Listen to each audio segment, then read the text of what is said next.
समुद्र नारायण विदा लेकर गए। सकल सुमंगलदायक रघुनायक गुणग्राम सादर सुनहित तरहि भव सिंधु बिना जल जान। कपियों की सहयोग सहायता से सेतु बंधन प्रारंभ हुआ। इधर समुद्र के किनारे उत्तम स्थान जानकर परम रम्य उत्तम यह धरनी महिमा अमित जाई नहीं बरनी। करिहऊँ यहाँ शंभुथापना मोरे हृदय परम करमना। लिंग थापि विधिवत करि पूजा शिव समान प्रिय मोहि न दूजा। शिव द्रोही मम भगत कहावा सोनर सपने हूँ मोहि न भावा। शंकर विमुख भगति चह मोरी सोनार की मूढ़ मति थोरी। शंकर विमुख भगति चह मोरी सोनार की मूढ़ मति थोरी। भगवान श्री राम ने उत्तम स्थान जानकर समुद्र के किनारे भगवान शंकर के लिंग की स्थापना की, जिनका दर्शन हम और आपने किया। फिर भगवान श्री रामेश्वरम जी का स्थापना भगवान ने की। आइए एक बार भाव श्रद्धा के साथ बोलिए रामेश्वरम भगवान की जय। जिनका हमने और आपने दर्शन किया, उस स्वरूप की स्थापना साक्षात भगवान श्री राम ने अपने हाथों से की है, जिसको हमने और आपने दर्शन किया पिछले 9 दिनों में। स्थापना करने के बाद भगवान श्री राम महिमा गाते हैं कि जो मनुष्य रामेश्वरम जी का दर्शन मात्र कर लेगा, वो शरीर छोड़ने के बाद सीधे भगवान श्री राम के धाम की यात्रा करेगा, वो नरक में जाने वाला नहीं है। ये रामेश्वरम की महिमा है। ते तन तजी मम लोक सिधरी।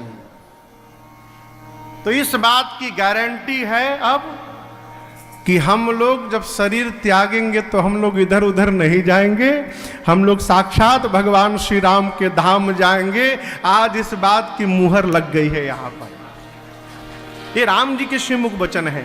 आगे राम जी कहते हैं, जो मनुष्य गंगा जल लाकर चढ़ाएगा, जे गंगा जल आनी चढ़ाए सो साजुज्य मुक्ति नर पाए। जो मनुष्य गंगा जल लाकर चढ़ाएगा, भगवान शिव उस जीव को साजुज्य मुक्ति प्रदान करेंगे। और इस बात का प्रमाण मैंने अपने घर में देखा। मैंने आपसे कहा था ना पहले दिन कि मेरे पूज्य बाबूजी ने, जब मैं 1 साल का था, उसके बाद मैं अभी आया हूं 40 साल बाद यहाँ रामेश्वरम में। पिताजी गोमुख से, गंगोत्री नहीं जहां से गंगा प्रकट भई है, गोमुख से गंगा जल लाकर यहाँ अभिषेक किए, चढ़ाए। और इस चौपाई को सार्थक होते हमने देखा। 2019 में 8 दिसंबर को, उस दिन मोक्षदा एकादशी थी। एकादशी भी कौन सी? मोक्षदा एकादशी।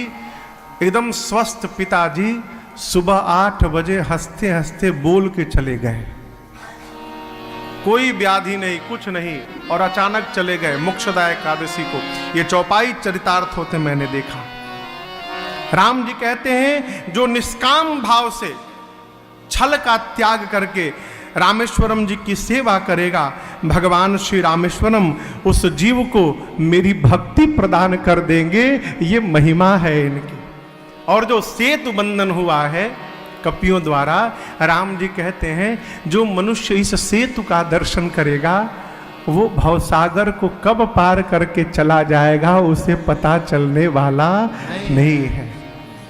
हम और आप भाग्यशाली हैं, हमने दर्शन भी किया, हमने 22 कुंडों में स्नान भी किया है, और प्राय सभी लोग किसी ना किसी पवित्र नदी का जल साथ में लेकर आए थे। हमने भी क्षिप्रा जी का, गंगा जी का जल मिलाकर बाबा को अर्पित किया है।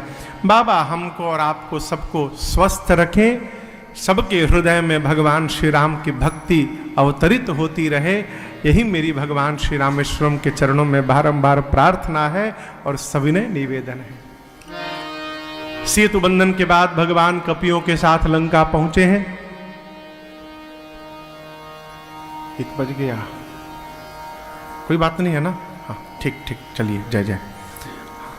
नहीं ज़्यादा नहीं बिठाएंगे। और हाँ कल भैया कहते महाराज 1 बजे तक कथा पूरी हो जाए, सबको आगे जाना भी है।